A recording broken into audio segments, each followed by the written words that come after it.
அனைவருக்கும் அன்பு வணக்கம். உங்கள் பொன்னான நேரத்தை இந்த வீடியோவை பார்ப்பதற்காக ஒதுக்கியதற்கு நன்றி. வாங்க இன்றைய வீடியோவை பார்க்கலாம். ஆதார் கார்டு அப்டேட் அனைத்தையும் இனி மொபைல் மூலமாகவே வீட்டிலிருந்தே செய்து கொள்ளலாம். இ சேவை மையத்திற்கு போக வேண்டிய அவசியமில்லை. அரசு அறிவிப்பு.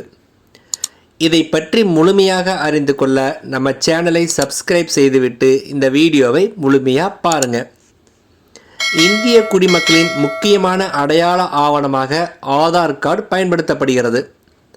அரசின் பல்வேறு நலத்திட்டங்களை பெறுவதற்கும் பல்வேறு சேவைகளை பெறுவதற்கும் ஆதார் கார்டு தான் முக்கியமானதாக கேட்கப்படுகிறது. தற்போது ஆதார் கார்டில் முகவரி மாற்றங்களை மட்டும் நாம் நம்முடைய செல்போன் வாயிலாகவே மேற்கொள்ள முடியும். மேலும் பெயர், பிறந்த தேதி, பாலினம், மொபைல் எண் மற்றும் பயோமெட்ரிக் தரவுகளை அப்டேட் செய்ய வேண்டும் என்றால் நாம் இ சேவை மையங்களுக்குத்தான் செல்ல வேண்டி இருக்கிறது. ஆனால் வரும் நவம்பர் மாதம் முதல் அந்த தேவையும் இருக்காது. அனைத்தையும் நாம் வீட்டிலிருந்தே செய்து கொள்ளலாம் என அரசு அறிவித்து உள்ளது.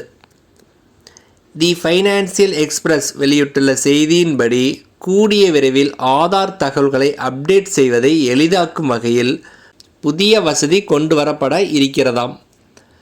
ஆதாரை மேலாண்மை செய்து கொண்டிருக்கும் இந்திய தனித்துவ அடையாள அமைப்பான UIDAI பொதுமக்கள் ஆதார் கார்டில் பெயர், முகவரி, பிறந்த தேதி, மொபைல் எண் உள்ளிட்டவற்றை மிக எளிமையாக ஆன்லைனிலேயே மாற்றம் செய்யக்கூடிய வகையில் ஆதார் அமைப்பையே தற்பொழுது அப்டேட் செய்து வருகிறது.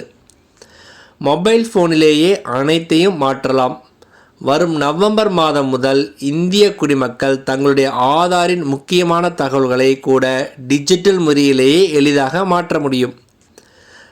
தற்பொழுது வரை ஆதார் கார்டில் நமது பெயர், பிறந்த தேதி உள்ளிட்டவற்றை மாற்ற நாம் நம்மளுடைய பேன் கார்டு, பாஸ்போர்ட், பிறப்புச் சான்றிதழ் உள்ளிட்ட ஆவணங்களை அப்லோடு செய்ய வேண்டி இருக்கிறது.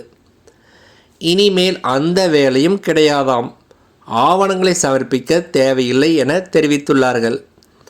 ஆதாரில் நாம் நம்மளுடைய பெயர், பிறந்த தேதி, முகவரி உள்ளிட்ட அனைத்தையும் ஆன்லைன்லேயே மாற்றம் செய்யலாம். இதற்கான ப்ரூஃபாக நாம் எதை தரப்போகிறோம் என்பதை குறிப்பிட்டால் மட்டும் போதும். ஆதார் அமைப்பே நேரடியாக அரசின் தரவுத்தளத்திலிருந்து அந்த ப்ரூஃபை எடுத்துக்கொள்ளும். பிறப்புச் சான்றிதழ், passport, ration card, PAN card, Mahatma Gandhi தேசிய ஊரக வேலைவாய்ப்பு திட்ட அட்டை, ஓட்டுநர் உரிமம், மின்கட்டண ரசீது, சமையல் எரிவாயு ரசீது என அங்கீகரிக்கப்பட்ட தரவுத்தளங்களிலிருந்து விவரங்களை பெற்று அப்டேட் செய்துவிடும். எனவே ஆவணங்கள் எதையும் நாம் தாக்கல் செய்யாமல் நொடி பொழுதில் ஆதார் தகவல்களை அப்டேட் செய்யக்கூடிய வகையில் இந்த மாற்றங்கள் மேற்கொள்ளப்பட்டு வருகின்றன. ஆதார் கார்டு வைத்திருப்பவர்கள் தங்களுடைய கைவிரல் ரேகை மற்றும் கருவிழி அப்டேட்டுக்காக மட்டும் இ சேவை மையம் சென்றால் போதும். மற்ற அனைத்தையும் நாம் வீட்டில் இருந்தபடியே செய்து கொள்ளலாம். மேலும் போலியாக ஆதார் கார்டு நகல்கள் தாக்கல் செய்யப்படுவதை தடுக்க பத்திரப்பதிவு அலுவலகங்கள் மற்றும் ஆதாரை சரிபார்க்க வேண்டிய சேவைகளில் எல்லாம் QR கோட் அடிப்படையிலான தகவல் சரிபார்ப்பு நடைமுறை கொண்டு வரப்பட இருக்கிறது. எனவே சம்பந்தப்பட்ட நபர் ஆதார் கார்டு நகலை சமர்ப்பிக்க தேவையில்லை. QR கோடு முறையில் அவரின் விவரங்கள் ஆன்லைனிலேயே சரிபார்க்கப்படும் என தெரிவிக்கப்பட்டுள்ளது. இந்த வீடியோவானது உங்களுக்கு சிறிதளவேனும் பயனுள்ளதாக இருந்திருந்தால் எங்களுக்கு மகிழ்ச்சியே. நன்றி, வணக்கம்.